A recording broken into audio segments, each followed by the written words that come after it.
Thanks, Mr. Chairman. Thanks for holding this hearing. A few weeks ago, I went to the immigration court in downtown Chicago. I recommend that to my colleagues. Spend a morning in the immigration court and watch what happens. People come in with appointed times, some with attorneys, some without, carrying beaten up old envelopes with federal documents in them. This is their day for their appearance. It's a big day in their lives. For some of them, they're going to find out whether they can stay in the United States or whether they have a chance to achieve some sort of status that gives them a future. I was greeted at the door when I went to the immigration court by the chief judge. She had been with the court for 9 years. And she walked me up to the courtroom and escorted me in, and I sat down and she left. I watched as the proceedings continued, and I noted someone came to me and said, there are no ICE agents in the courthouse today, which is unusual. They heard you were coming. The ICE agents were showing up at the hearings that the people were told they have to attend and detaining them in the hallways. So you can imagine the dilemma that these individuals are facing. Do I get into the system and hope that it works, or do I get into the building and hope that I don't get detained?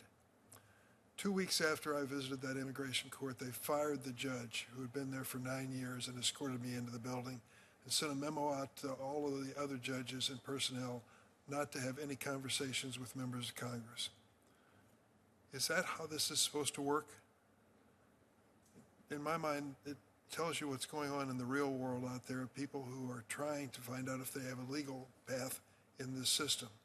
For many of them, even if they believe they have one, it may not work. We're seeing people now who are being detained, who are citizens of the United States, snatched off the street corners and other places, and they have no history of committing any crimes. Some of them are here legally, some of them in status, some not in status.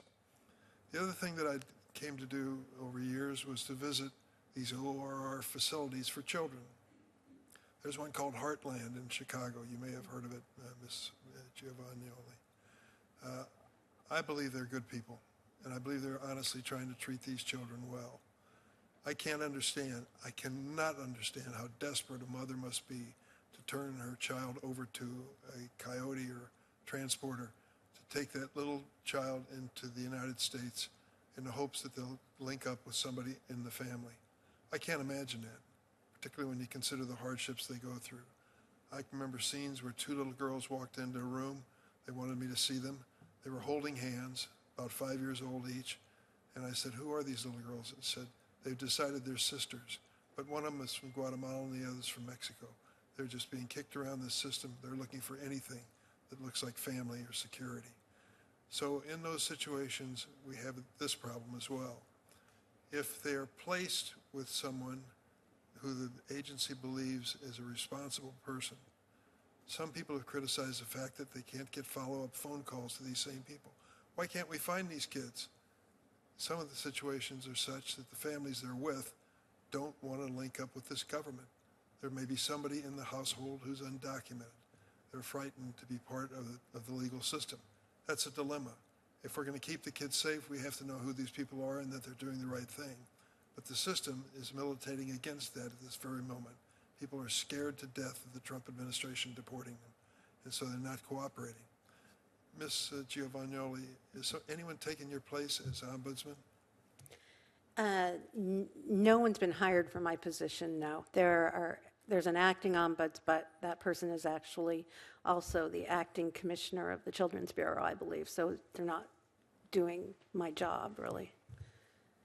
Ms. Hopper, I understand the administration has removed more than 70% of the workforce monitoring and combating trafficking in persons and delayed the release of its annual report documenting human trafficking. Does this rollback of investigative and oversight resources help in the cause of making sure children are not trafficked? I think when you inherit a burning building, you need to focus on putting out the fire in the house and then focus on recovery of the house. And so right now, focusing on closing the borders, getting out the worst in our country, and finding these children is a priority. So if the building's on fire, the first call is for firefighters to come and help, right? Yeah. In this case, the building's on fire, and the first thing we're doing is calling the fire department saying, don't report, we don't need any additional people on the scene. Don't we need both?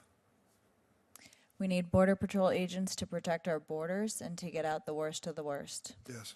And do we also need people to work with unaccompanied children and others who are trying to find a safe way through our system? Absolutely. Thank you.